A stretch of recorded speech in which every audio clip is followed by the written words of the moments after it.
চাওয়ার মতো আল্লাহর কাছে চাইতে হবে। কিভাবে চাবেন? বিনয়ের সাথে চাবেন, আর ইয়াকিন রাখবেন আমার দোয়া আল্লাহ কবুল করবেই। উদুল্লাহ ওয়া আনতুম মুকিনুনা বিল ইজাবা, এমন ভাবে আল্লাহর কাছে চাও যে তুমি নিশ্চিত আমার দোয়া আল্লাহ কবুল করবেনই। আপনি নিশ্চিত হইলে আপনার দোয়া কবুল হয়ে যাবে। নিজেকে ছোট করে চাইবেন।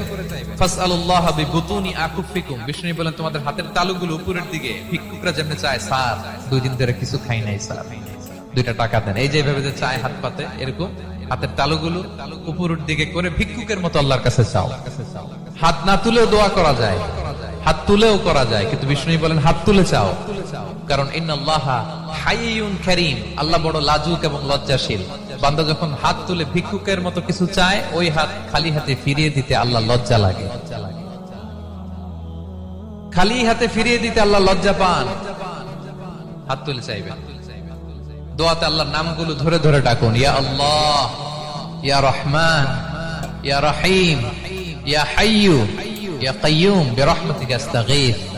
আল্লাহর নাম ধরে ধরে চান, ওই দোয়া আল্লাহ কবুল করবেন। বিশ্বনবীর উপর দুরূদ পড়েন, যে বিশ্বনবীর উপর দুরূদ পড়ে না, ওই দোয়া আল্লাহর কাছে কবুল হয় না, এটা আকাশে পেন্ডিং থাকে।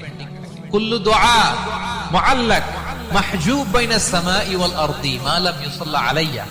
বিষ্ণু বলেন সব দোয়া আকাশে পেন্ডিং থাকে যতক্ষণ আমার উপর দুরূদ পড়া না হয়।